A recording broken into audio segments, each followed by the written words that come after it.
So hello guys, welcome back to Indian reaction. स्वागत है आपका एक और नए मज़ेदार वीडियो में। और आज का कंपैरिजन है इंडिया वर्सेस बांग्लादेश, जो कि कंपैरिजन का टाइटल है बीएसएफ वर्सेस बीजीबी, मतलब बॉर्डर गार्ड बांग्लादेश। और बीएसएफ का तो आपको सबको पता ही है यार, बॉर्डर सिक्योरिटी फोर्स। ऑब्वियसली सी बात है, सबको पता होता है यार। बीएसएफ का तो सबको ऑलमोस्ट सबको ही पता होता है। सो बिगिन किसी देरी के लेट्स स्टार्ट। देखते हैं कौन सी बॉर्डर सिक्योरिटी ज़्यादा ताकतवर है यार। सो हर बार की तरह ये लगाएंगे। तो दोस्तों हाल के दिनों में देखने को मिला है कि जब से शेख हसीना की सरकार हटी है तब से भारत और बांग्लादेश बॉर्डर पर माहौल ठीक नहीं है। कभी फार्मर्स यानी किसानों के बीच में क्लेश होता है तो कभी बीजेपी कमांडर धमकी देते हैं या फिर कभी बॉर्डर पर फेंसिंग नहीं करने दी जाती है। यानी बीजेपी बांग्लादेश बॉर्डर गार्ड जानबूझकर बॉर्डर पर माहौल गर्म कर रहे हैं और बांग्लादेशियों को भी लगता है कि उनकी बीजेपी काफी पावरफुल है और बीएसएफ को आराम से हरा देंगी। लेकिन ये सच्चाई नहीं है, बल्कि बस एक सपना है। तो ऐसे में चलिए कंपेयर करते हैं बीएसएफ और बीजीबी को और देखते हैं कि क्या सच में बीजीबी में कुछ दम भी है या सिर्फ झूठी ही ये लोग गीदड़ भभकी देते हैं। लेकिन दोस्तों सबसे पहले मैं आपको ये क्लियर कर दूं कि इस वीडियो का मकसद दोनों देशों के बीच वॉर प्रमोट करने का नहीं है, क्योंकि हमारी गवर्नमेंट का अप्रोच हमेशा शांति ही रहा है। इसलिए इस वीडियो का मकसद बस बांग्लादेशियों की आंखें खोलना है। तो चलिए सबसे पहले शुरू करते हैं बीजीबी से। दोस्तों बीजीबी को 29 जून 1795 को लोकल बटालियन के तौर पर स्थापित किया गया था, लेकिन समय के साथ साथ इसका नाम और रोल बदलता गया। जैसे पाकिस्तान जब बना तो इसका नाम ईस्ट पाकिस्तान राइफल्स था, फिर 1971 के बाद बांग्लादेश राइफल्स बना और उसके बाद बीजीबी के अंदर कुछ कॉन्फ्लिक्ट हुई, जिसकी वजह से इसके स्ट्रक्चर में बदलाव करके 2010 में इसका नया नाम बीजीबी यानी बांग्लादेश बॉर्डर गार्ड रखा गया।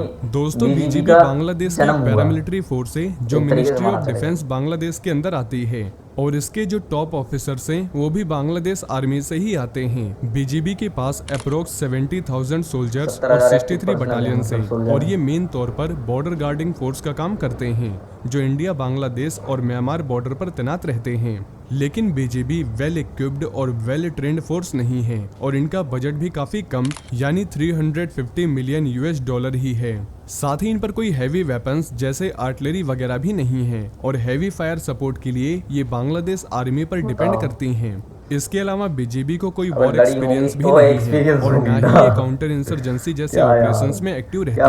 तो वैसे में इनका वॉर एक्सपीरियंस भी कोई खास नहीं है। बाकी बीएसएफ और बीजीबी में एक माइनर क्लेश हो चुका है जिसकी हम आगे बात करेंगे, लेकिन पहले बीएसएफ के बारे में थोड़ा जान लेते हैं। तो दोस्तों अगर बीएसएफ की बात करें तो बीएसएफ भारत की सबसे बड़ी बॉर्डर गार्डिंग फोर्स और सेकंड लार्जेस्ट सीएपीएफ फोर्सेस में से एक है। सीआरपीएफ के बाद 1965 में इसे इसलिए बनाया गया था ताकि ये बॉर्डर की रक्षा करे और इंडियन आर्मी को ट्रेनिंग के लिए टाइम मिल सके। दोस्तों बीएसएफ का control ministry of home affairs के पास है, यानी इसका कंट्रोल आर्मी के पास नहीं है। वैसे बीएसएफ के पास खुद का एयर विंग और आर्टिलरी विंग भी है। साथ ही बीएसएफ जब से बनी है इसने एक्टिव वॉर्स में अपना रोल प्ले किया है और इनका बजट भी 2.9 बिलियन US$ का है, जो बीजीबी बांग्लादेश से तो काफी ज्यादा है। इसके अलावा बीएसएफ के पास आज के समय में 2.5 लाख से ज्यादा सोल्जर्स मौजूद हैं जो इंडिया और पाकिस्तान बॉर्डर पर तैनात रहते हैं। वहीं बीएसएफ काफी ज्यादा एक्टिव फोर्स है जिसने 1971 war, Kargil war, counter insurgency operation in Kashmir और पंजाब में भी काफी एक्टिव रह चुकी है और काफी बड़ा रोल भी प्ले किया है, यानी बीएसएफ को काफी अच्छा एक्सपीरियंस भी है। तो आइए कंक्लूजन में जानते हैं कि बीजीबी बीएसएफ के सामने कहीं टिकती भी है या नहीं।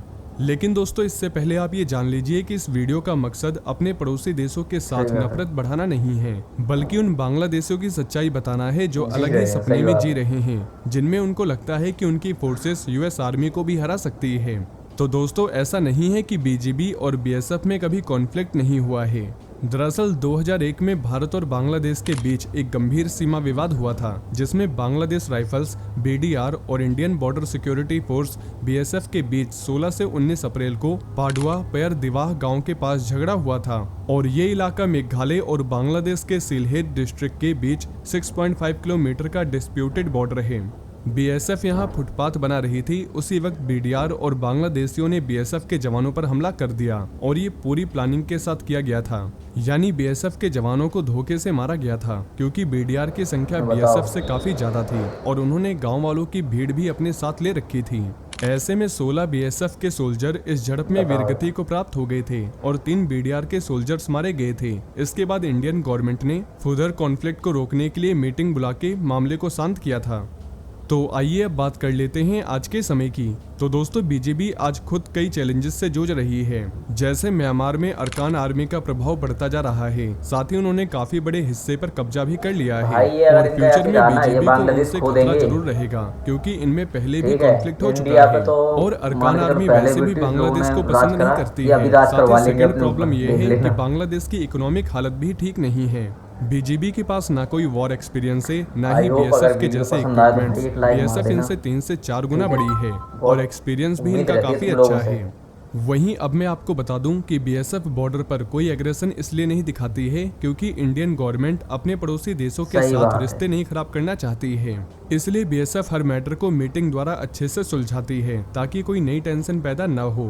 लेकिन आजकल बॉर्डर पर जैसा देखने को मिल रहा है और आगे भी मिलेगा, तो ऐसे में अगर बीएसएफ स्ट्रॉन्ग रिस्पॉन्स देती है तो बीजेपी कहीं नहीं टिकेगी। एक तरफ से बीएसएफ और एक तरफ से अरकान आर्मी की वजह से इनका हाल बुरा हो जाएगा। वहीं बांग्लादेशियों का कॉन्फिडेंस उनकी पावर से ज्यादा उनके सपनों जैसा है, क्योंकि रियलिटी में बीएसएफ के सामने उनकी कैपेबिलिटी लिमिटेड है। लेकिन दोनों देश डिप्लोमेटिक रिलेशंस को ध्यान में रखकर क्लेशेस को कंट्रोल करते हैं। तो अगर कभी डायरेक्ट वॉर हुआ तो बीएसएफ अपनी फायर पावर, ट्रेनिंग और रिसोर्सेज से बीजेपी को इजीली डोमिनेट कर लेगी। तो ऐसे में उम्मीद यही है कि ऐसी सिचुएशन कभी ना आए और सभी बॉर्डर्स पर शांति बनी रहे। तो आपकी इसके बारे में क्या राय है, नीचे कमेंट बॉक्स में बताना न भूलें। साथ ही डिफेंस से जुड़ी ऐसी ही और भी जानकारी जानने के लिए हमारे साथ